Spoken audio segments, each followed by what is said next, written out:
We have a lot of examples of our national societies doing prevention work in countries like Pakistan, Sri Lanka, India, Bangladesh.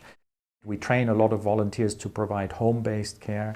One particular example I want to highlight of great work going on is the Villa Maraini in Italy. That has been working, I think, for 3 decades now with injecting drug users. They do a lot of good prevention work. They care for people living with HIV and for injecting drug users at the Villa Maraini itself. And they do a lot of anti-stigma work. They reach out, they influence people.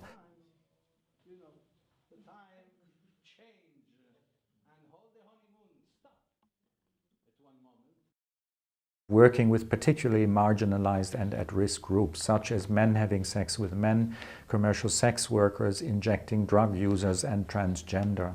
Now, these groups are in need of recognition, of destigmatization, and are entitled to and must be provided with access to a universal care and treatment.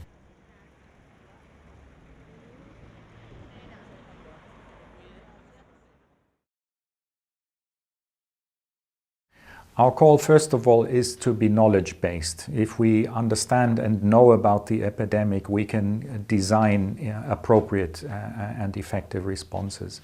Our second call to governments is to get rid of repressive measures. And repressive measures are not just legal barriers, but also economic and social barriers. A third one, an obvious one, is better funding. We are aware that only 22% of HIV funding in about 106 low and middle income countries goes into preventive work. That's not enough. Our last and final call is in fact to work with civil society groups. The International HIV Alliance is one example.